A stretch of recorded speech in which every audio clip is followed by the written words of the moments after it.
বইপাঠ by আইকে চ্যানেলে আপনাদের সকলকে স্বাগতম। আমরা পড়ছিলাম গল্পে গল্পে বিংশ শতাব্দী। আজকে ১৯তম পর্ব। শুরু হলো অপারেশন কাদেশ। ১৯৫৬ সালের ২৯ অক্টোবর তারিখে পূর্ব পরিকল্পিত নাটক অনুযায়ী ইসরায়েল আচমকা মিশরের সিনাই উপত্যকায় অতর্কিত হামলা চালিয়ে অনেকখানি অঞ্চল দখল করে নিল। নাসের দিশেহারা, কি করবেন তিনি?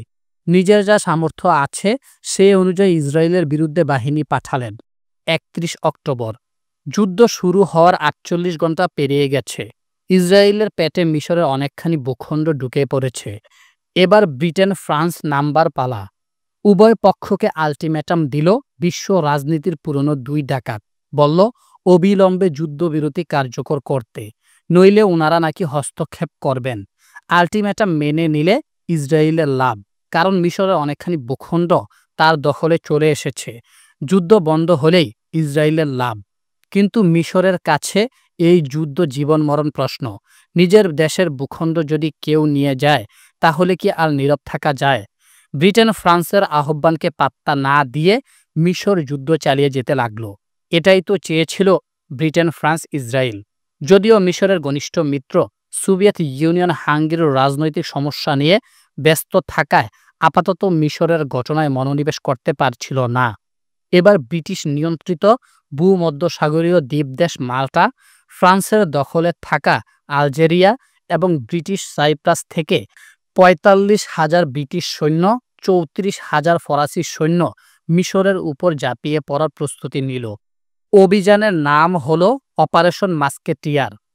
ব্রিটেন ফ্রান্সের চোখে মিশরের একনায়ক নাসের হচ্ছেন মুসলিম মুসোলিনি। ইঙ্গো ফরাসি বাহিনী আলেকজান্দ্রিয়া বন্দরে অবতরণ করে নীল নদের মোহনা বরাবর মিশরের রাজধানী কায়রোর পথ ধরল। দিশেহারা নাসের বড় বিপদের আশঙ্কা করছিলেন। এবার সেটাই সত্যি হলো। সিনাই উপত্যকা থেকে অর্ধেক সৈন্য এবার তিনি আলেকজান্দ্রিয়া প্রেরণ করা শুরু করলেন। যদিও প্রথম যুদ্ধটা শুরু হলো সাগরে। আমেরিকা রাশিয়া এক বিন্দুতে মিলে গেল। স্নায়ুযুদ্ধের সময়কার এই একটিমাত্র ঘটনা আমেরিকা রাশিয়াকে এক বিন্দুতে মিলিয়ে দিল। যুদ্ধ চলাকালীন সময়েই আমেরিকান ভোটাররা তাদের প্রেসিডেন্ট নির্বাচনের জন্য ভোট দিয়েছিলেন। হাঙ্গেরির রাজনৈতিক সমস্যা সমাধানের পর সোভিয়েত ইউনিয়ন ইঙ্গো ফরাসি বাহিনীকে কঠোর ভাষায় হুমকি দিলেন। দুই ফ্রন্টে যুদ্ধ চালানোর জন্য মিশর তার সামরিক বাহিনীর মোট ১,৫০,০০০ সৈন্যকে কাজে লাগিয়েছিলেন। এর মধ্যে ইসরায়েলের বিরুদ্ধে ছিল ৫০,০০০ সৈন্য। মোট ১৬৫০ জন মিশরীয় সৈন্য নিহত হয়। ইসরায়েলের মোট সৈন্য সংখ্যা ছিল ৪৫,০০০। মোট নিহত হয়েছিল ১৮৯ জন। সুয়েজ খালের ঘটনা ব্রিটেন ফ্রান্সের ইমেজের মারাত্মক ক্ষতি করেছিল। এই দুই সাম্রাজ্যবাদী শক্তির সুদিন দ্বিতীয় বিশ্বযুদ্ধের সময় শেষ হয়েছিল। সুয়েজের ঘটনা ছিল সেই সুদিন অবসানের সিলমোহর। শত শত বছর যাবৎ বিশ্বে দাবড়িয়ে বেড়ানো ব্রিটেন ফ্রান্স পরাশক্তির মর্যাদা হারালো। ১৯৫৭ সালের জানুয়ারি মাসে ভগ্ন হৃদয়ের ব্রিটিশ প্রধানমন্ত্রী অ্যান্থনি ইডেন পদত্যাগ করলেন। ফ্রান্সে ক্ষমতায় পালাবদল ঘটল। আলজেরিয়ায় বসবাসরত ফরাসিদের তৎপরতায় ফ্রান্সে চতুর্থ রিপাবলিকের অবসান ঘটল। ক্ষমতায় ফিরলেন চার্লস দ্য গল। নাসের পরবর্তী মিশর। নাসেরের সময় ভারপ্রাপ্ত প্রেসিডেন্ট ছিলেন আনোয়ার সাদাত। আনোয়ার সাদাত ছিলেন একজন সামরিক কর্মকর্তা। রাজতন্ত্র উৎখাতের সময় থেকেই তিনি ছিলেন নাসেরের ঘনিষ্ঠ সহচর। ১৯৭০ সালের ২৮ সেপ্টেম্বর নাসেরের মৃত্যু হলে তিনি ক্ষমতায় বসেন। পরে অক্টোবরের ৫ তারিখ এক তথাকথিত গণভোটের মাধ্যমে তিনি প্রেসিডেন্ট নির্বাচিত হন। মধ্যপ্রাচ্যের স্বৈর শাসকদের আবার গণভোট। যা হোক, পররাষ্ট্র নীতিতে সাদাত প্রথমে নাসেরের মতো কঠোর ইসরায়েল বিরোধী হওয়া সত্ত্বেও বিভিন্ন ঘটনার পরিপ্রেক্ষিতে তিনি তার মতো করে চলতে থাকেন। অচিরেই তিনি হয়ে পড়েন ইসরায়েলপন্থী। শুধু তাই নয়, ইসরায়েলকে স্বীকৃতি দিয়ে ১৯৭৮ সালে তিনি নোবেল পুরস্কার পান যৌথভাবে ইসরায়েলের প্রধানমন্ত্রী মোনাহেম বেগিনের সাথে। সাদাতের এই অপ্রথাগত কর্মকাণ্ডের কারণে মিশরকে আরব লীগ থেকে বহিষ্কার করা হয়। উগ্রপন্থী মুসলিমদের একটি দল তাকে হত্যা করে ১৯৮১ সালে। সোভিয়েত ইউনিয়নের সাথে শত্রুতা ও ইসরায়েলের সাথে যুদ্ধ। সোভিয়েত ইউনিয়নের সাথে ঘনিষ্ঠ সম্পর্ক বজায় রাখা ছিল সাদাতের পূর্বসূরি নাসেরের প্রধান কাজ। কিন্তু সাদাত ক্ষমতায় আসার পর ১৯৭২ সালে কয়েক হাজার সোভিয়েত উপদেষ্টাকে দেশ থেকে বিতাড়িত করেন। ইসরায়েলকে ঠেকানোর জন্য রাশিয়া আগের মতো সাহায্য করছে না, এই অভিযোগে সাদাত এই কাজ করেন। কিন্তু এরপর সাদাত নিজেই ইসরায়েলের সাথে শান্তি স্থাপন করতে এগিয়ে আসেন। সাদাতের দাবি ছিল, ইসরায়েল যদি ১৯৬৭ সালের দখলীকৃত ভূমি মিশরকে ফেরত দেয় তাহলে ইসরায়েলের সাথে শান্তি আলোচনা করা সম্ভব। কিন্তু ইসরায়েল এ প্রস্তাবে সাড়া না দেওয়ায় সাদাত নিজেই মিশরের জমি শত্রুর বলে নিজের দখলে আনার উদ্যোগ নেন। ১৯৬৭ সালের ৬ দিনের যুদ্ধে ইসরায়েল অনেকখানি জায়গা দখল করে। সিরিয়ার দখলে থাকা গোলান মালভূমি, মিশরের দখলে থাকা সিনাই উপত্যকা এবং পশ্চিম তীর দখল করে। ৬ দিনের যুদ্ধে পুরো আরব বিশ্বের জন্য মারাত্মক মানসিক আঘাত। ইসরায়েল এমন মাস্তানি দেখিয়েছে যে তা বলাই বাহুল্য। ৬ দিনের যুদ্ধে পরাজয়ের পর নাসের ক্ষমতা থেকে সরে দাঁড়াতে চেয়েছিলেন। হতাশা তাকেও ঘিরে ধরে। এই পরাজয়ের পর নাসের বেশি দিন বাঁচেননি। ১৯৭৩ সালে আনোয়ার সাদাত ৬ দিনের যুদ্ধের প্রতিশোধ নেওয়ার জন্য সিরিয়াকে সাথে নিয়ে আবার ইসরায়েলের সাথে যুদ্ধে লিপ্ত হলেন। প্রাথমিক ধাক্কা কাটিয়ে ইসরায়েলও পাল্টা আক্রমণ শুরু করে। বিরোচিত জবাব দেয় ইসরায়েল। কিছুই করতে পারেনি সম্মিলিত আরব রাষ্ট্রগুলো। তারপর থেকেই আনোয়ার সাদাত ইসরায়েলের সাথে সমঝোতা করার পথ খুঁজছিলেন। ১৭ সেপ্টেম্বর ১৯৭৮ মিশর ইসরায়েল সমঝোতার খবর। উদ্যোগটা প্রথম নিয়েছিলেন মার্কিন president Jimmy Carter. Carter Israel ফিলিস্তিনি সংকটে বহুজাতিক সমাধানের পথ খুঁজছিলেন। ১৯৭৭ সালের পর থেকেই ইসরায়েল ও মিশরের মধ্যে গোপন বৈঠক হতে থাকে। ১৯৭৭ সালের ৯ নভেম্বর সাদাত মিশরের পার্লামেন্টে ঘোষণা করেন, ইসরায়েলের সাথে শান্তি আলোচনার জন্য তিনি সশরীরে জেরুজালেমে যেতে প্রস্তুত। কাল বিলম্ব না করে ইসরায়েলি সরকার আনোয়ার সাদাতকে নিমন্ত্রণ জানায়। ১৭ নভেম্বর ১৯৭৭ এক অভাবনীয় দৃশ্য দেখল বিশ্ববাসী। মিশরের প্রেসিডেন্ট আনোয়ার সাদাত ইসরায়েলি পার্লামেন্টে ভাষণ দিচ্ছিলেন। ৩টি বিষয়ের উপর ভাষণ দিচ্ছিলেন আনোয়ার সাদাত। প্রথমত, জাতিসংঘের ২৪২ ও ২৩৮ নম্বর ধারা মেনে চলতে হবে। দ্বিতীয়ত, মধ্যপ্রাচ্যের সকল রাষ্ট্র শান্তিপূর্ণভাবে বসবাস করবে। তৃতীয়ত, দখলীকৃত সিনাই উপত্যকা থেকে ইসরায়েল সরে যাবে। তাহলে মিশরের সাথেও ইসরায়েলের ঘনিষ্ঠ সম্পর্ক স্থাপিত হতে পারে। ২৬ মার্চ ১৯৭৯ ইসরায়েলের সাথে মিশরের শান্তি চুক্তি স্থাপিত হয়। চুক্তি মোতাবেক ১৯৮২ সালের মধ্যেই মিশরের সিনাই উপত্যকা থেকে সমস্ত সৈন্য সরিয়ে ফেলে ইসরায়েল। আনোয়ার সাদাত মধ্যপ্রাচ্যের একমাত্র নেতা যিনি ইসরায়েলের কাছ থেকে ভূমি উদ্ধার করতে সমর্থ হয়েছিলেন। কিন্তু ইসরায়েলের সাথে শান্তি চুক্তি করার জন্য জীবন দিয়ে খেসারত দিতে হয় আনোয়ার সাদাতকে। ১৯৭৯ সালে আরব লীগ থেকে মিশরকে বহিষ্কার করা হয়। ১৯৮৯ সাল পর্যন্ত সেই নিষেধাজ্ঞা বলবৎ থাকে। ১৯৮১ সালের ৬ অক্টোবর সেনাবাহিনীর প্যারেড চলাকালে আনোয়ার সাদাত নিহত হন। আনোয়ার সাদাতের পর ক্ষমতায় বসেন হোসনি মোবারক, যিনি ২০১১ সালের আরব বসন্তে ক্ষমতা থেকে উৎখাত হন। সাম্রাজ্যবাদের পতন, এশিয়া ও আফ্রিকায় স্বাধীনতার নতুন সূর্য। পর্ব ৮৭। দ্বিতীয় বিশ্বযুদ্ধের শুরুতেও এশিয়া ও আফ্রিকা মহাদেশের অধিকাংশ দেশ পরাধীনতার গ্লানি টানছিল। স্থানীয়দের মতামতকে তোয়াক্কা না করে ইউরোপীয় সাম্রাজ্যবাদী প্রভুরা তাদের শাসন চালিয়ে যাচ্ছিলেন। কিন্তু দ্বিতীয় বিশ্বযুদ্ধের পর তাসের ঘরের মতো ভেঙে যায় সাম্রাজ্যবাদীদের সব দখলদারিত্ব। ১৯৪৫ থেকে ১৯৭৫ এই ৩০ বছরের মধ্যে বিশ্বে কমপক্ষে ৬০টি স্বাধীন দেশের জন্ম হয়। এশিয়া ও আফ্রিকা মহাদেশে উদিত হয় স্বাধীনতার নতুন সূর্য। মামুন জিজ্ঞেস করল, তাহলে তো হিটলারকে ধন্যবাদ দিতে হয় এশিয়া ও আফ্রিকা মহাদেশের জনগণের পক্ষ থেকে, কারণ হিটলার দ্বিতীয় বিশ্বযুদ্ধ সৃষ্টি করেছিলেন বলেই তো আমরা তৃতীয় বিশ্বের লোকজন এত তাড়াতাড়ি স্বাধীনতা পেয়েছি। জারিফ বলল, কথাটা আংশিক সত্যি বটে, কিন্তু দ্বিতীয় বিশ্বযুদ্ধই একমাত্র কারণ নয় সাম্রাজ্যবাদকে ধ্বংস করার জন্য। এটা ঠিক যে দ্বিতীয় বিশ্বযুদ্ধের কারণে ব্রিটেন ফ্রান্সের মতো সনাতনী সাম্রাজ্যবাদী শক্তির কোমর ভেঙে গিয়েছিল। তারা আর উপনিবেশ ধরে রাখার মতো শক্তিশালী ছিল না। কিন্তু এটাও ঠিক যে উপনিবেশগুলো জুড়েই স্থানীয় লোকজন বিদ্রোহী হয়ে উঠেছিল, আমাদের ভারতবর্ষের স্বাধীনতার দাবিতে উত্তাল হয়ে উঠেছিল। ঠিক সেভাবে ইন্দোনেশিয়া, গানা, মিয়ানমার, শ্রীলঙ্কা, নাইজেরিয়া সহ অধিকাংশ পরাধীন দেশে সাম্রাজ্যবাদীদের আর সহ্য করতে পারছিল না স্থানীয় জনগণ। সাম্রাজ্যবাদীদের পতনের পিছনে আমেরিকার একটা বড় ভূমিকা রয়েছে। দ্বিতীয় বিশ্বযুদ্ধের পর ধ্বংসপ্রাপ্ত ইউরোপকে অঢেল টাকা দিয়েছিল আমেরিকা। সাহায্য দেওয়ার সময় আমেরিকা একটা শর্ত দিয়েছিল, কোনোভাবেই যেন কোনো দেশকে জোর জবরদস্তি করে দখল না করে ইউরোপীয়রা। বিশেষ করে মার্কিন প্রেসিডেন্ট হ্যারি এস ট্রুমান দখলদার ইউরোপীয়দের প্রতি কঠোর হুঁশিয়ারি উচ্চারণ করেন। নেদারল্যান্ড যখন ইন্দোনেশিয়া দখল করতে চাইল, ট্রুমান সরাসরি হুমকি দিয়েছিলেন নেদারল্যান্ডকে। বলেছিলেন, ইন্দোনেশিয়াকে স্বাধীনতা না দিলে নেদারল্যান্ডকে মার্শাল প্ল্যানের আওতা থেকে বাদ দেওয়া হবে। যা হোক, আমরা প্রথমে আফ্রিকার ইতিহাস আলোচনা করব। আফ্রিকায় যেভাবে স্বাধীনতার সূর্য উদিত হলো। প্রথম অধ্যায়ে আমরা মানচিত্র সহ দেখিয়ে দিয়েছিলাম কিভাবে পুরো আফ্রিকাকে বাগ বাটোয়ারা করে নিজেদের করায়ত্ত করে রেখেছিল ইউরোপীয় সাম্রাজ্যবাদীরা। সাম্রাজ্যবাদীদের হাত থেকে কেবল রক্ষা পেয়েছিল দাসদের জন্য মুক্তভূমি হিসেবে খ্যাত লাইবেরিয়া ও পূর্ব আফ্রিকার দেশ ইথিওপিয়া।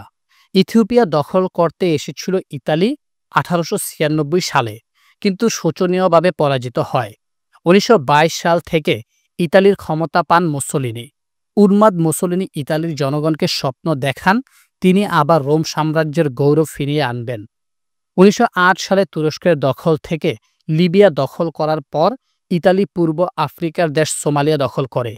ইথিওপিয়ার হাতে পরাজয়ের প্রতিশোধ নেওয়ার জন্য মুসোলিনি 1935 সালে আবার দেশটি দখল করার অভিযানে নামেন। 1935 সালে ইতালির দখলীকৃত ভূমি সোমালিয়ার সাথে সীমান্ত সংঘাত শুরু হয় ইথিওপিয়ার। তুচ্ছ সেই ঘটনাকে পুঁজি করে মুসোলিনি ইথিওপিয়া আক্রমণের সিদ্ধান্ত নেন। মনে মনে ইথিওপিয়ার হাতে পূর্ব পরাজয়ের প্রতিশোধের মিশন। 3 অক্টোবর 1935 সাল আধুনিক অস্ত্রশস্ত্রে সজ্জিত ইতালিয়ান বাহিনী ঝাঁপিয়ে পড়ে দুর্বল ইথিওপিয়ার উপর। ইতালির এই অন্যায় আচরণের প্রতিবাদ করল লিগ অব নেশনস। কিন্তু কাজের কাজ কিছুই হলো না। ব্রিটেন ছাড়া আর কোনো ইউরোপীয় শক্তি ইতালির এই আচরণের প্রতিবাদ করল না। লাইবেরিয়া ছাড়া পুরো আফ্রিকা মহাদেশ এখন ইউরোপীয় ডাকাতদের কবলে। পরিস্থিতি যখন বদলাতে লাগলো, আগেই বলছিলাম তৃতীয় বিশ্বযুদ্ধের পর নাজুক অবস্থায় পড়ল সাম্রাজ্যবাদী দুই দেশ ব্রিটেন ফ্রান্স। 1957 সালে গানা ব্রিটেনের কাছ থেকে স্বাধীনতা লাভ করে। গানার অবিসংবাদিত নেতা ডক্টর নক্রুমা দেশটির প্রথম প্রেসিডেন্ট নির্বাচিত হন। ব্রিটেনের দখলে থাকা সুদান, নাইজেরিয়া, সিয়েরা লিওন শান্তিপূর্ণভাবে স্বাধীনতা পায়। 1958 থেকে 1962 সালের মধ্যে 8টি আফ্রিকান দেশ ব্রিটেনের কাছ থেকে স্বাধীনতা লাভ করে। ইতালির দখলে থাকা 3টি দেশ লিবিয়া, ইথিওপিয়া ও সোমালিয়ার নিয়ন্ত্রণ ভার পায় ব্রিটেন। লিবিয়া 1951 সালে, ইথিওপিয়া 1941 সালে ও সোমালিয়া 1960 সালে ব্রিটেনের কাছ থেকে স্বাধীনতা পায়। দ্বিতীয় বিশ্বযুদ্ধে ইতালির পতন হওয়ায় এসব দেশ কোনো ধরনের রক্তপাত ছাড়াই সহজে স্বাধীনতা লাভ করে। কিন্তু আফ্রিকার বড় খেলোয়াড় হচ্ছে ফ্রান্স। 14টিরও বেশি স্বাধীন দেশ ফ্রান্সের কবল থেকে মুক্তি লাভ করে। উত্তর আফ্রিকার দেশ আলজেরিয়াকে নিয়ে চরম বিশৃঙ্খলা শুরু হয়, তাই সেটা নিয়ে বিস্তারিতভাবে বলতে হবে। আলজেরিয়া ছাড়া ফ্রান্সের কাছ থেকে মুক্তিপ্রাপ্ত দেশগুলি হল Tunisia, Guinea, Senegal, Togo, Mali, Madagascar, Benin, Niger, Burkina Faso, Ivory Coast, Chad, মধ্য আফ্রিকান প্রজাতন্ত্র, গ্যাবন, মৌরিতানিয়া, জিবুতি ইত্যাদি। স্বাধীনতা লাভের পর আজও এসব দেশ ফ্রান্সের উপর নির্ভরশীল। ফ্রান্স এসব দেশের উন্নয়নে কিছুই করেনি বলেই চলে। ব্রিটিশ সাম্রাজ্যবাদ ফ্রান্সের তুলনায় অনেক ভালো ছিল। তারা উপনিবেশের স্বার্থে অনেক উন্নয়ন করেছিল, কিন্তু ফ্রান্স শুধু লুটপাট চালিয়েছিল। পর্তুগালের কাছ থেকে গিনি বিসাউ, মোজাম্বিক ও ক্যাপ ভার্দে স্বাধীনতা লাভ করে 1974 থেকে 75 সালের মধ্যে। স্পেনের দখলে আফ্রিকার কোনো উল্লেখযোগ্য অঞ্চল ছিল না। মরক্কো স্পেনের দখলে থাকলেও সেখানে তাদের সাম্রাজ্যবাদ বিস্তার লাভ করতে পারেনি। নামমাত্র স্প্যানিশ উপনিবেশ ছিল মরক্কো। ১৯৫৬ সালে মরক্কোর উত্তরাঞ্চল ও ১৯৫৮ সালে মরক্কোর দক্ষিণাঞ্চল স্পেনের কবল থেকে মুক্ত হয়। ১৯৭৬ সালে স্পেনের কাছ থেকে পশ্চিম সাহারা স্বাধীনতা লাভ করে। আফ্রিকা মহাদেশের ইতিহাসে বেলজিয়াম একটা কুখ্যাত সাম্রাজ্যবাদী হিসেবে পরিচিত। ছোট্ট দেশ বেলজিয়াম বিশাল আয়তনের দেশ কঙ্গোকে লুটেপুটে খেয়েছে, কিন্তু কঙ্গোর জনগণের জীবনমান উন্নয়ন করা তো দূরের কথা, রাবার সংগ্রহ না করতে পারার কারণে স্থানীয় জনগণের হাত কেটে নেওয়া হয়েছিল। সেই অসহায় কঙ্গো ১৯৬০ সালে স্বাধীনতা লাভ করে বটে, কিন্তু দেশে একজনও ডাক্তার ছিল না। শিক্ষা দীক্ষায় অত্যন্ত নাজুক অবস্থা ছিল কঙ্গোর। কঙ্গো আজও বিশ্বের অত্যন্ত দরিদ্র দেশগুলোর একটি, যার নেপথ্য কারণ ছিল বেলজিয়ামের অত্যাচার। আলজেরিয়ার কাহিনী। ১৮৩০ সালে ফ্রান্স যখন তুরস্কের অটোমান শাসক হোসাইনের কাছ থেকে আলজেরিয়া দখল করে, তার আগে প্রায় ৩০০ বছর ব্যাপী আলজেরিয়া শাসন করত তুর্কিরা। দুর্বল তুরস্কের কাছ থেকে সাম্রাজ্য নিয়ে আলজেরিয়ায় সাম্রাজ্যবাদী শাসন কায়েম করে ফ্রান্স। ব্রিটিশদের কাছে যেরকম মহামূল্যবান ছিল ভারতবর্ষ, ঠিক তেমনিভাবে ফরাসিদের কাছে সেরকম মূল্যবান ছিল আলজেরিয়া। ফ্রান্স কোনো মতেই আলজেরিয়াকে তাদের হাতছাড়া করার কথা চিন্তাও করতে পারেনি। কিন্তু এখানেও সবকিছুর মূল হলো দুইটি বিশ্বযুদ্ধ। বিশ্বযুদ্ধে ফ্রান্স জয়ী হলেও শক্তির দিক দিয়ে তারা নিঃশেষিত। ভারতবর্ষের মতো আলজেরিয়াতেও ফ্রান্স বিরোধী আন্দোলন দানা বাঁধছিল। ১৯৪১ থেকে ৪২ সালের মধ্যে জার্মানদের দখলে চলে যায় আলজেরিয়া, কিন্তু জার্মানরা পরাজয়ের শিকার হলে ফ্রান্স আবার আলজেরিয়ার দখল ফিরে পায়। আলজেরিয়ার স্বাধীনতা সংগ্রাম ছিল এক অদ্ভুত সমীকরণের মিশেল। আলজেরিয়াতে প্রচুর ফরাসি নাগরিক যুগ যুগ ধরে বসবাস করছিল। তারা কখনোই আলজেরিয়ার স্বাধীনতা চায়নি। তাদের সাথে যোগ দিয়েছিল শহরে শিক্ষিত শ্রেণী, যারা ফরাসিদের অধীনে থাকতে পছন্দ করত। জাতীয়তাবাদী নেতা ফরহাদ আব্বাস পার্লামেন্টে আলজেরিয়ান স্থানীয় লোকদের প্রতিনিধিত্ব রাখার দাবি দাওয়া পেশ করেন সাম্রাজ্যবাদী ফরাসিদের কাছে ১৯৪৩ সালের মার্চে। কিন্তু এসব দাবি দাওয়ার ব্যাপারে একমত হতে পারেনি আলজেরিয়ার মুসলিম সম্প্রদায়। ১৯৫৪ সাল থেকে আলজেরিয়ার জাতীয় মুক্তি মঞ্চ স্বাধীনতার দাবিতে সর্বাত্মক আন্দোলন শুরু করে। মরিয়া ফ্রান্স যে কোনো মূল্যে আলজেরিয়াকে দখলে রাখতে চাইল। এক পর্যায়ে ৫ লক্ষ ফরাসি সৈন্য আলজেরিয়াতে মোতায়েন করা হলো। ব্যাপক হত্যাযজ্ঞ আর নৃশংসতা চালালো ফরাসিরা। প্রায় ১৫ লক্ষ আলজেরিয়ান প্রাণ হারালো ফরাসি বাহিনীর হাতে। ১৯৫৮ সালে ফ্রান্সের প্রেসিডেন্ট নির্বাচিত হন চার্লস দ্য গল। তিনি আলজেরিয়ার স্বাধীনতার ব্যাপারে নমনীয় হতে শুরু করেন, কিন্তু আলজেরিয়াতে বসবাসরত ফরাসি জনগোষ্ঠী কোনো মতেই আলজেরিয়া ছাড়তে চাইছিল না। তারা ফ্রান্সের অধীনে থাকার জন্য চেষ্টা চালালো, কিন্তু দূরদর্শী রাজনীতিবিদ চার্লস দ্য গল বুঝতে পেরেছিলেন সাম্রাজ্যবাদীদের যুগ শেষ। জোর করে শক্তি প্রয়োগ করে আর কলোনি টিকিয়ে রাখা যাবে না। ১৯৬২ সালের জুলাই মাসের ১ তারিখ আলজেরিয়ার স্বাধীনতার প্রশ্নে গণভোট অনুষ্ঠিত হয়। গণভোটে স্বাধীনতার পক্ষে ভোট বেশি পড়ে। ১৯৬২ সালের জুলাইয়ের ৫ তারিখ আলজেরিয়া ফ্রান্সের কবল থেকে স্বাধীনতা লাভ করে। ৮ বছর ব্যাপী রক্তক্ষয়ী স্বাধীনতার সংগ্রামের অবসান ঘটে আলজেরিয়ায়। উত্তর আফ্রিকার দেশ মিশর তুরস্কের অটোমানদের অধীনে ছিল ১৫১৭ সাল থেকে। ১৮৬৯ সালে সুয়েজ খাল উদ্বোধন করার পর মিশর হয়ে পড়ে বিশ্ব বাণিজ্যের অতি গুরুত্বপূর্ণ প্রবেশপথ। ১৮৮২ সাল থেকে মিশর হয়ে পড়ে ব্রিটেনের অধীন এক পরাধীন রাষ্ট্র। মিশরের পুরো ইতিহাস মধ্যপ্রাচ্যের ইতিহাস বর্ণনা করার সময় বলা হয়েছে, তাই এখানে আর পুনরুল্লেখ করা হলো না। এবার এশিয়ার পানে দৃষ্টি। এশিয়া মহাদেশে সাম্রাজ্যবাদীদের চলে যাওয়ার দিকে দৃষ্টি দিলে প্রথমেই বলতে হয় ভারতবর্ষের কথা। ভারতবর্ষ ছিল ব্রিটিশের সবচেয়ে লাভজনক কলোনি। ১৭৫৭ সালে পলাশির যুদ্ধে জয়লাভের পরই ব্রিটিশের ইস্ট ইন্ডিয়া কোম্পানি ভারতবর্ষ শাসন করার নীল নকশা প্রণয়ন শুরু করে। 1857 সালে ব্রিটিশ শাসনের বিরুদ্ধে বিদ্রোহ শুরু হয়েছিল। সেই বিদ্রোহকে কঠোর হাতে দমন করে ব্রিটিশরা পুরো ভারতবর্ষের একচ্ছত্র শাসক বনে যায়। ইস্ট ইন্ডিয়া কোম্পানি থেকে শাসন ক্ষমতা চলে যায় সরাসরি ব্রিটিশ সাম্রাজ্যের মহারানী ভিক্টোরিয়ার হাতে। ভারতবর্ষের সম্পদে ফুলে ফেঁপে ওঠে লন্ডন। ভারতবর্ষের মালিক হওয়ায় ব্রিটিশদেরকে অন্যান্য ইউরোপীয় সাম্রাজ্যবাদীরা হিংসার চোখে দেখত। দিনে দিনে ব্রিটিশদের বিরুদ্ধে ভারতীয় জনগণ প্রতিবাদ মুখর হতে শুরু করল। জার্মানদের উত্থানে ভারতীয়রা আশান্বিত হয়ে উঠল। ভারতীয়রা ভাবতে শিখল সর্বজয়ী ব্রিটিশরাও তাহলে মার খায়। দ্বিতীয় বিশ্বযুদ্ধে ব্রিটিশরা যখন জার্মানদের হাতে নাকানি চুবানি খাচ্ছিল, তখন সুযোগ বুঝে 1942 সালে মহাত্মা গান্ধী ভারত ছাড় আন্দোলন শুরু করে। দ্বিতীয় বিশ্বযুদ্ধে ব্রিটিশরা ভাবতে পারেনি ভারতবর্ষ তাদের হাতছাড়া হবে। যুদ্ধ শেষে ব্রিটিশরা বিজয়ী হলেও কলোনি ধরে রাখার মতো কোনো শক্তি তাদের আর অবশিষ্ট নেই। শান্তিপূর্ণভাবে ব্রিটিশরা ভারতীয় উপমহাদেশকে স্বাধীনতা দিয়ে দিতে চাইল, কিন্তু ভারতবর্ষের অভ্যন্তরীণ রাজনীতি সেই পরিস্থিতিকে জটিল করে তুলল। হিন্দু মুসলমান সম্পর্কে সমস্যার কারণে দ্বিখণ্ডিত হয় ভারত।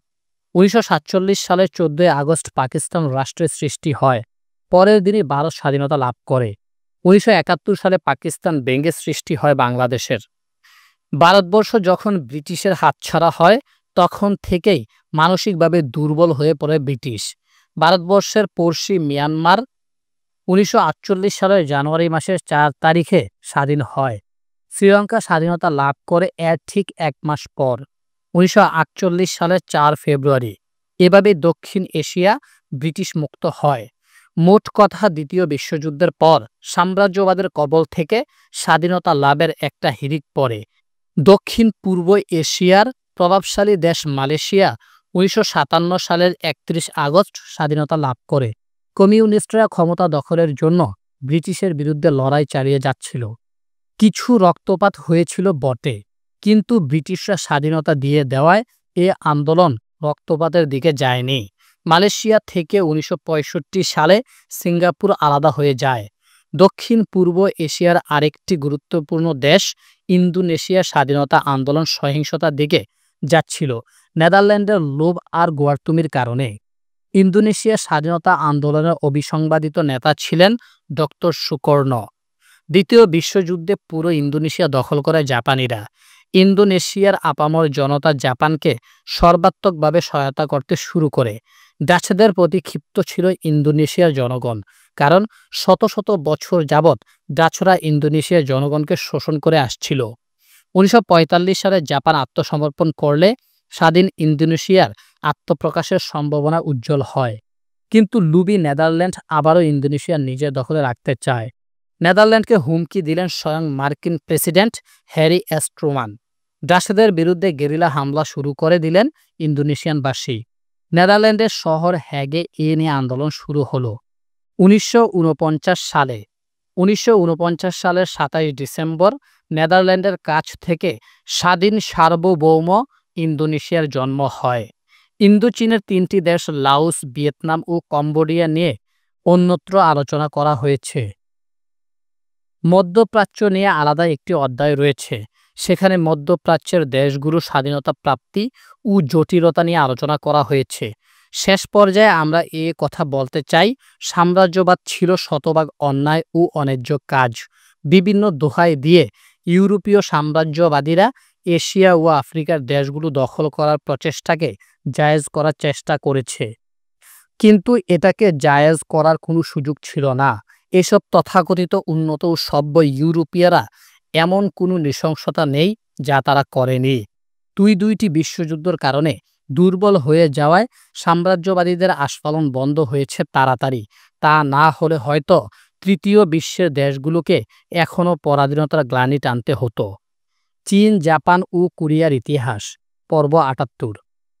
একবিংশ শতাব্দীর তৃতীয় দশকের চীন বর্তমান পৃথিবীর একটা পরাক্রমশালী দেশ। অর্থনৈতিক দিক দিয়ে তারা মার্কিন যুক্তরাষ্ট্রকে টেক্কা দেওয়ার ক্ষমতা রাখে। তাদের সামরিক শক্তিও সমীহ জাগানো। চীন জাপান নিয়ে আলোচনার শুরুতেই জারিফ বলল, চীনের মতো একটা বিশাল দেশ বিংশ শতাব্দীর শুরুতে কতটুকু দুর্বল ছিল সে সম্পর্কে কি তোমার ধারণা আছে? মামুন বলল, গল্পে গল্পে বিশ্বভ্রমণ বইতে আমি পড়েছি সাম্রাজ্যবাদী ব্রিটিশ শক্তি চীনের কাছে অন্যায়ভাবে আফিম বিক্রি করতে চেয়েছিল ঊনবিংশ শতাব্দীর মাঝামাঝি সময়েই। আফিম বিক্রি করাকে কেন্দ্র করে ব্রিটেনের সাথে চীনের যুদ্ধ হয়। যুদ্ধে অবশ্য চীন পরাজিত হয়। তারপর ব্রিটেন অন্যায়ভাবে চীনের কাছ থেকে হংকং কেড়ে নেয় ও বিভিন্ন বৈষম্যমূলক চুক্তি চাপিয়ে দেয়। জারিফ বলল, এত গেল ব্রিটেনের সাথে চীনের দ্বন্দ্বের কথা, কিন্তু চীনের আয়তনের ২৫ ভাগের ১ ভাগ সমতুল্য দেশ জাপান, যার জনসংখ্যা ছিল চীনের ৬ ভাগের ১ ভাগ। চীনের উপর নির্মম অত্যাচার চালিয়েছে প্রায় ৫০ বছর যাবৎ। সেটা ভাবলে আজও চীনের নতুন প্রজন্ম শিউরে ওঠে। মামুন বলল, কেন চীনের প্রতি এত ক্ষেপা ছিল জাপান? সে সম্পর্কে বিস্তারিত ইতিহাস তাহলে আমাদের জানতেই হবে। আজকের শক্তিধর দেশ সেই সময় কেন এত দুর্বল ছিল সেটা সম্পর্কেও জানা জরুরি। বিংশ শতাব্দীর দুর্বল রাষ্ট্র চীন দিয়েই আলোচনা শুরু। চীন মানে ইতিহাস, চীন মানে জনসংখ্যা, চীন মানে বিশাল ভূখণ্ড। অন্তত ৪,০০০ বছর পূর্বেই চীনের সভ্যতা বিকশিত হচ্ছিল। সেসব আলোচনায় আমরা যাব না। আমরা আলোচনা করব বিংশ শতাব্দীর শুরুর দিকের একটা দুর্বল রাষ্ট্র চীনের কথা, যে চীন ছিল পশ্চাৎপদ, অনুন্নত এবং আধুনিকতার ছোঁয়া থেকে একদম বঞ্চিত। চীনের প্রথম দুর্বলতা ছিল তার রাজতন্ত্র নিয়ে। ১৬৪৪ সালের মিং রাজবংশকে উচ্ছেদ করে যে চিং রাজবংশ, তার যাত্রা শুরু হয়েছিল বিংশ শতাব্দীর শুরুতে। তার বিরুদ্ধে অভিযোগের কোনো অন্ত ছিল না, কারণ ঊনবিংশ শতাব্দীর প্রায় পুরোটা কাল চীনের ছিল অধঃপতনের যুগ। চীনকে নিয়ে ছেলে খেলায় মেতে উঠেছিল বিভিন্ন দেশ। চীনকে নিয়ে প্রথম খেলাটা খেলেছিল সাম্রাজ্যবাদী ব্রিটেন। ব্রিটেনের দরকার ছিল চীনের চা, কিন্তু চীন ব্রিটেনের কাছ থেকে কোনো পণ্য কেনার প্রয়োজন বোধ করল না। অর্থনীতির ব্যালেন্স অফ পেমেন্ট ভারসাম্য রাখার ক্ষেত্রে সেটা খুব জরুরি। নেপোলিয়নের কথা দাঁড় করে বলা যায়, দোকানদারের জাত ব্রিটেন চীনে জোর করে আফিম চালান দিতে চাইল। মামুন জিজ্ঞেস করল, কি তাজ্জব কাহিনী! একটা দেশ অন্য একটা দেশ থেকে কোনো কিছু কিনতে চাইল না, তাই বলে নেশাজাতীয় দ্রব্য আফিম গুছিয়ে দেওয়ার চেষ্টা, কি সাংঘাতিক ব্যাপার! জারিফ উত্তর দিল, এই আফিম চালান নিয়ে ব্রিটেনের সাথে চীনের দুইবার যুদ্ধ হলো, ইতিহাসে যেটা আফিমের যুদ্ধ নামে পরিচিত। ব্রিটেনের সাথে কি আর দুর্বল চীন পেরে উঠতে পারে? প্রথম আফিম যুদ্ধে ব্রিটেনের কাছে হারল চীন। বাধ্য হয়ে অপমানজনক চুক্তি স্বাক্ষর করতে হলো চীনকে। দ্বিতীয় আফিমের যুদ্ধ চীন হারল। চীনের কাছ থেকে হংকং নিয়ে যায় ব্রিটেন ১৮৯৮ সালে। দ্বিতীয় দুর্বলতা ছিল জাপানকে নিয়ে। চীনের চেয়ে ২৫ গুণ ছোট জাপানের উত্থান ছিল অত্যন্ত ভীতিকর। ১৮৬৮ সালে সম্রাট মেইজি ক্ষমতায় বসার পর জাপান পাশ্চাত্য সভ্যতাকে অনুকরণ করে ২০ বছরের মধ্যে ইউরোপীয় পরাশক্তিদের সামনের কাতারে চলে আসলো।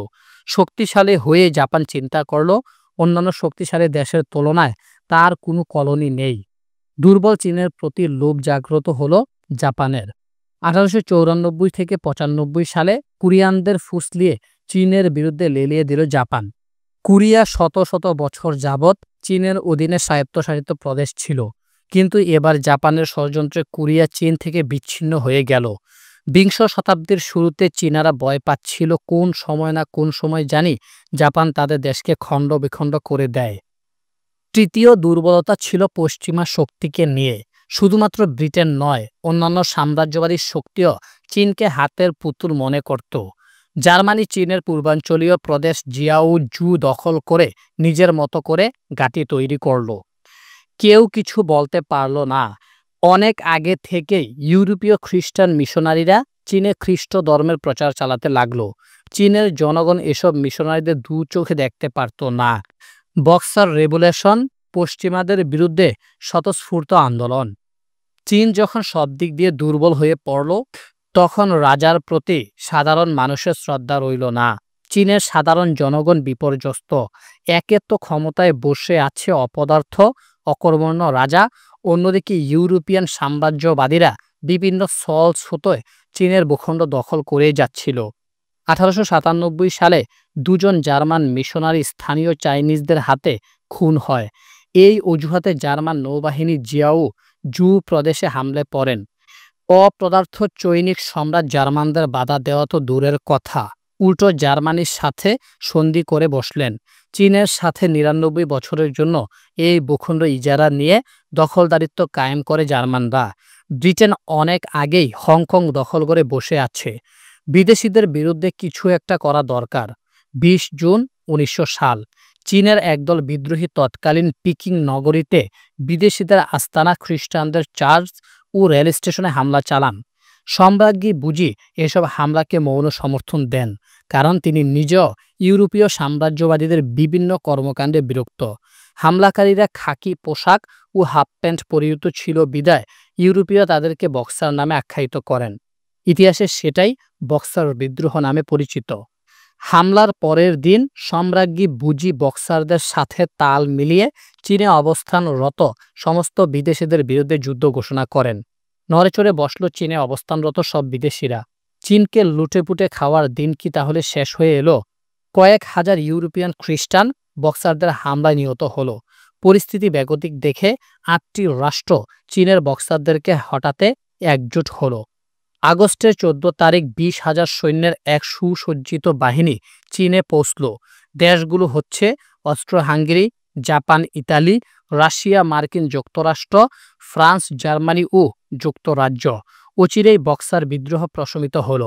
ইউরোপীয় অধিবাসীরা নিরাপদ হল। পরের বছর ১৯০১ সালের ৭ সেপ্টেম্বর চীনের সাথে চুক্তি হল ইউরোপীয়দের। চুক্তির শর্ত মোতাবেক চীনে বিদেশি সৈন্য উপস্থিত থাকল। চীনের কাছ থেকে $৩৩০ মিলিয়ন ক্ষতিপূরণ আদায় করল ইউরোপীয়রা। আরেকটা মজার তথ্য জানিয়ে রাখি, আমেরিকা পরবর্তীতে চীনকে এ টাকা ফেরত দিয়ে দেয়, কিন্তু শর্ত দিয়ে রাখে যে এ টাকা দিয়ে যাতে বেইজিং নগরীতে একটা বিশ্ববিদ্যালয় প্রতিষ্ঠিত করা হয়।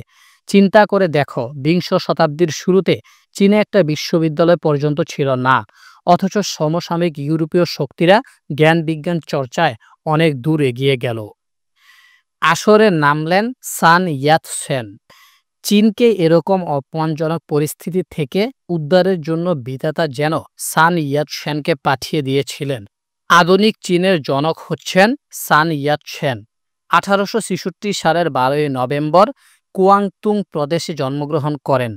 চীনের ভাগ্য ভালো, তাদের এই অপমানজনক সময়ে সান ইয়াত-সেনের মতো লোকই দরকার ছিল।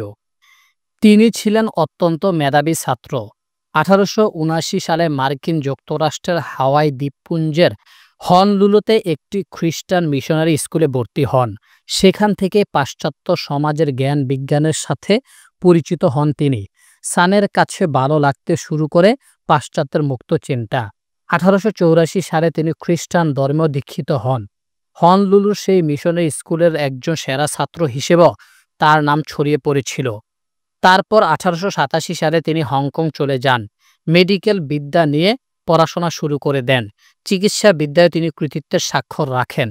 পশ্চিমের সাহিত্য, ইতিহাস, দর্শন ইত্যাদি তার নখদর্পণে। দুটি বই ছিল তার অত্যন্ত প্রিয়।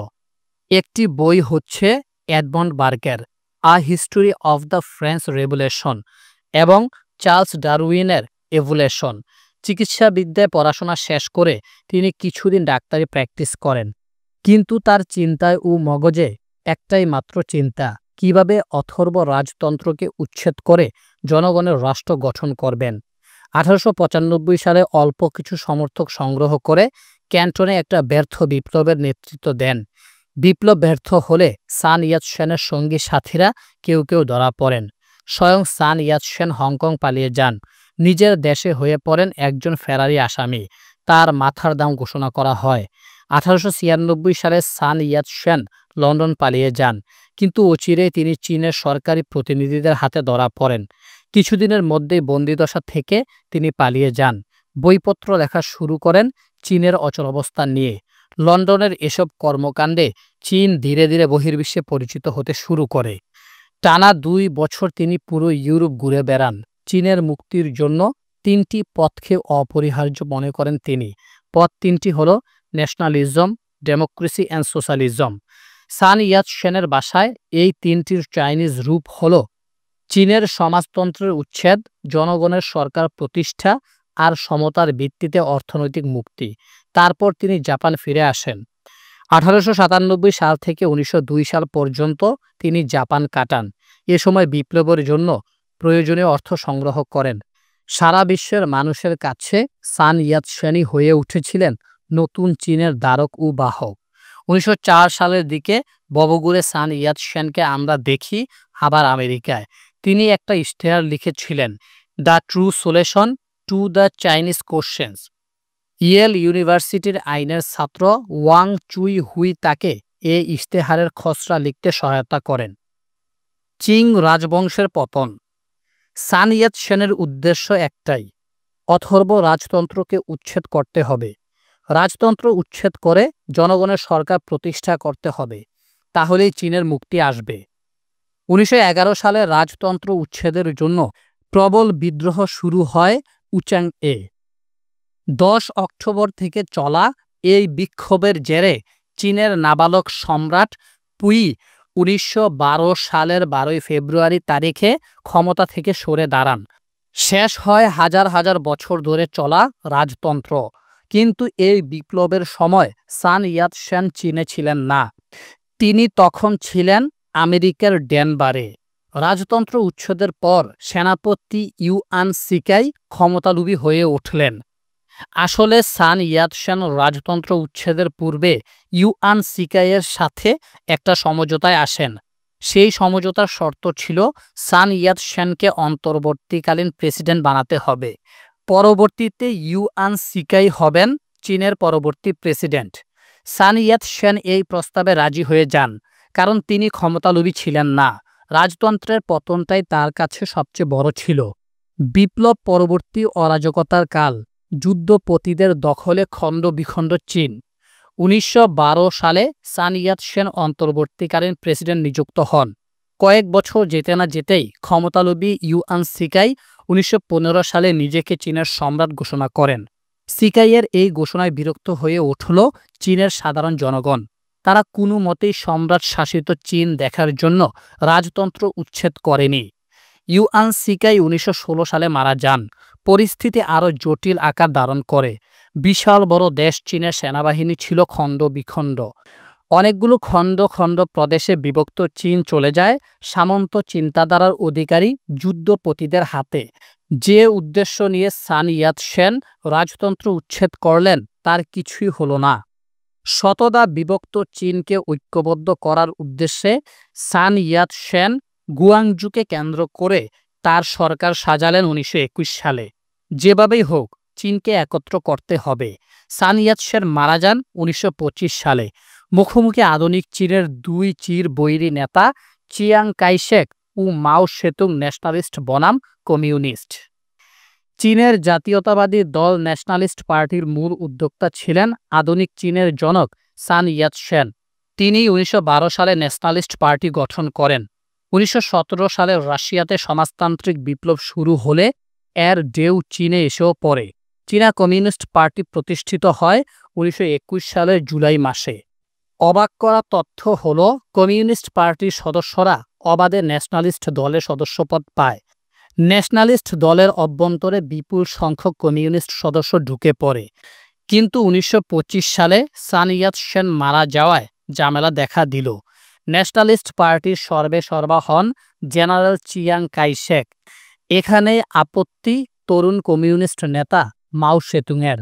1922 সালে মাও সেতুং কমিউনিস্ট পার্টিতে যোগ দেন।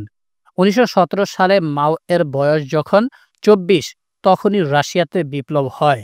মার্কসের রচনাবলীর সাথে পরিচিত হন তিনি। মাও সেতুং এর কাছে কমিউনিজম হয়ে ওঠে মুক্তির পথ।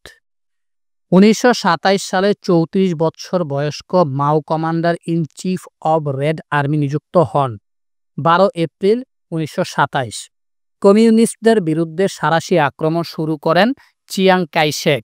শুরু হলো চিয়াং কাই-শেকের ন্যাশনালিস্ট দলের সাথে মাও সেতুং এর কমিউনিস্ট পার্টির দ্বন্দ্ব।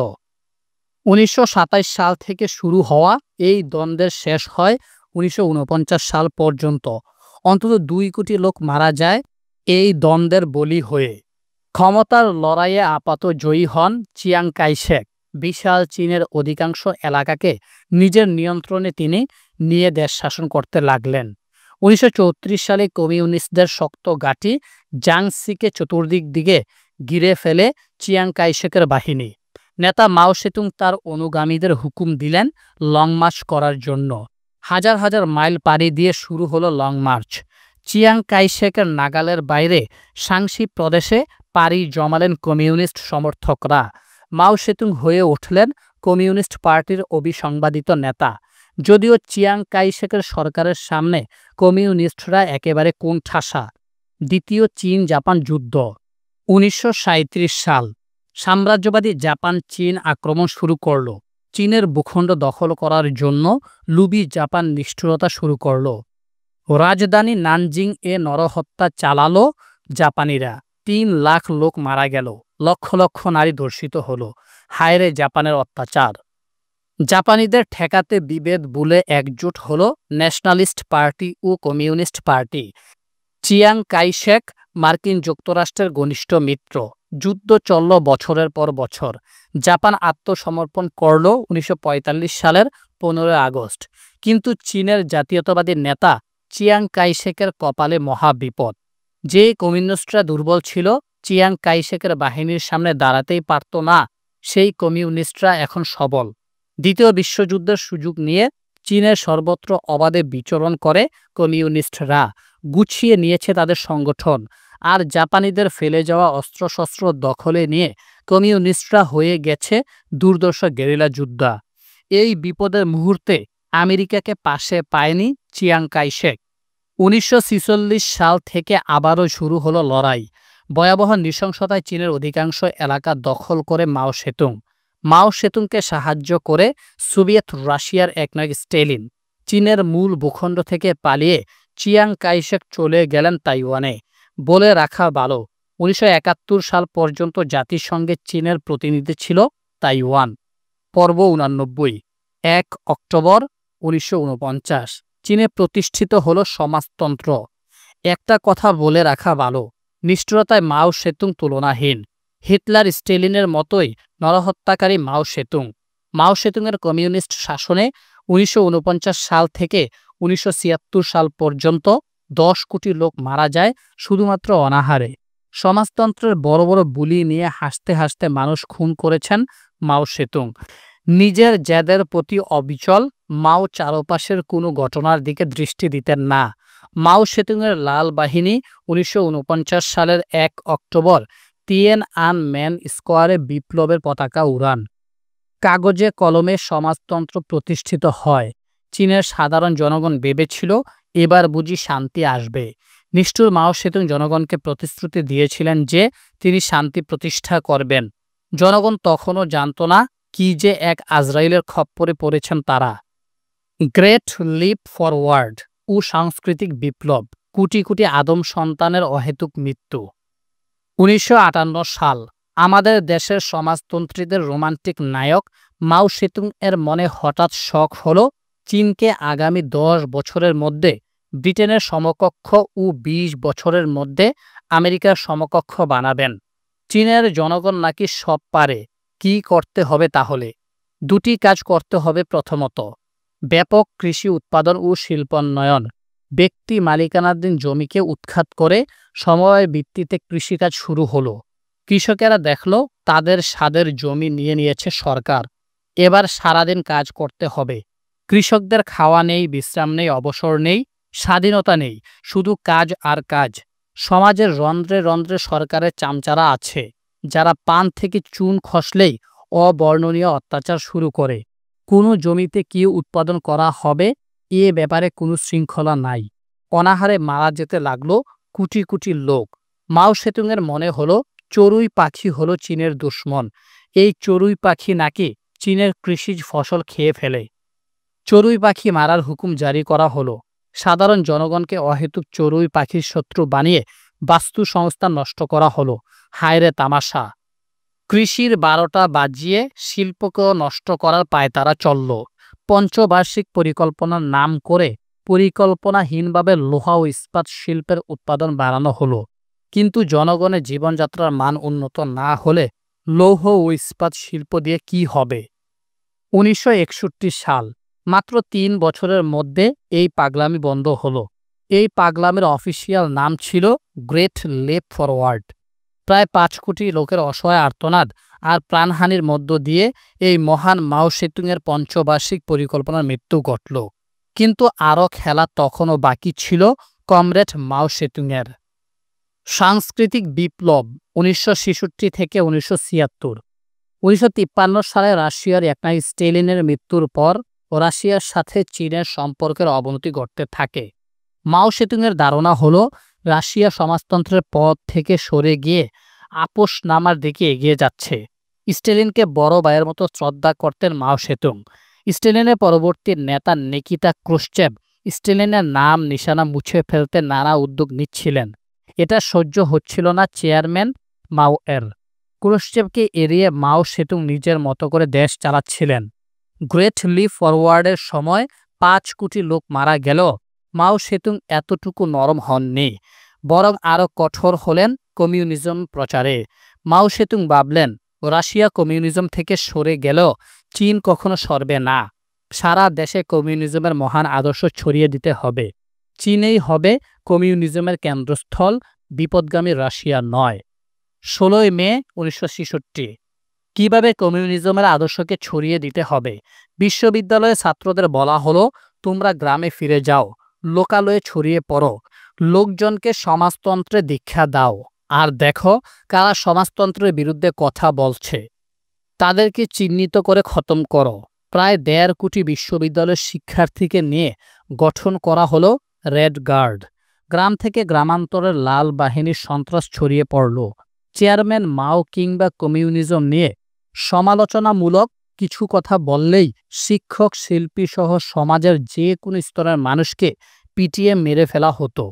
আহারে, সরকারের সামান্য সমালোচনা করলেই প্রাণ হারাতো এসব অসহায় মানুষেরা। মাওকে রিপোর্ট পাঠাতো এসব অল্প বয়সের ছাত্ররা। রাষ্ট্রের পৃষ্ঠপোষকতায় কি নিদারুণ হত্যাযজ্ঞ! সাংস্কৃতিক বিপ্লবের সময় মাও সেতুংয়ের সৈন্যরা যা করেছে তার বর্ণনা দিতে গেল একজন সুস্থ মানুষ মানবিকভাবে বিকারগ্রস্ত হয়ে পড়তে পারে। পুরাতন সাংস্কৃতিক সব ঐতিহ্যকে অস্বীকার করে নতুনভাবে সব শুরু করার কথা বলা হয়েছে। প্রাচীন সব স্থাপত্য আর জাদুঘরে রক্ষিত হাজার হাজার বছরের মূল্যবান প্রত্নতাত্ত্বিক নিদর্শন ধ্বংস করে ফেলা হয়েছে। আজকের চীনে পুরাতন যা কিছু দেখা যায় সব নতুনভাবে নির্মিত হয়েছে পরবর্তীতে। সব জায়গায় স্থাপন করা হলো মাও সেতুংয়ের ছবি। মাও সেতুং বললেন, পড়াশোনার এত দরকার নাই, সব থেকে মুক্তির পথ একটাই, তা হলো কমিউনিজম। বিশ্ববিদ্যালয়ের ছাত্ররা পড়াশোনা বাদ দিয়ে গ্রামে গিয়ে কৃষিকাজ করল আর মাও সেতুংয়ের সমাজতন্ত্রের গুণগান গাইতে লাগলো। তবে সাংস্কৃতিক বিপ্লবী ছিল মাও সেতুংয়ের সর্বশেষ মাস্তানি। অন্তত ৩ কোটি লোক মারা গেল সাংস্কৃতিক বিপ্লবের নামে সমাজতন্ত্র প্রচার করতে গিয়ে। বিংশ শতাব্দীর এই কুখ্যাত লোকটি ১৯৭৬ সালের সেপ্টেম্বর মাসে মারা যায়। সাংস্কৃতিক বিপ্লবের পতন ঘটে। রাশিয়ার সাথে দুস্তি খতম। আগেই বলেছিলাম ১৯৫৩ সালে স্টেলিনের মৃত্যুর পর রাশিয়ার নতুন নেতা নিকিতা ক্রুশ্চেভের সাথে সম্পর্ক ভালো যাচ্ছিল না চীনের। যদিও ১৯৫৪ সালে ক্ষমতায় বসার পর ক্রুশ্চেভ প্রথম বিদেশ সফর চীন দিয়ে শুরু করেছিলেন, কিন্তু চীনের চোখে ক্রুশ্চেভ সংশোধনবাদী, যিনি সমাজতন্ত্রের আসল পথ থেকে সরে গেছেন। ১৯৬০ সালের পর থেকে চীন প্রকাশ্যেই রাশিয়ার সমালোচনা করতে লাগল। ১৯৬৬ সালে চীনের সাংস্কৃতিক বিপ্লব শুরু হলে চীনের বিপ্লবী রেড গার্ড রাশিয়ান সীমান্তে লাউড স্পিকার বাজিয়ে সোভিয়েত রাশিয়াকে গালাগাল দিতে লাগলো অনবরত।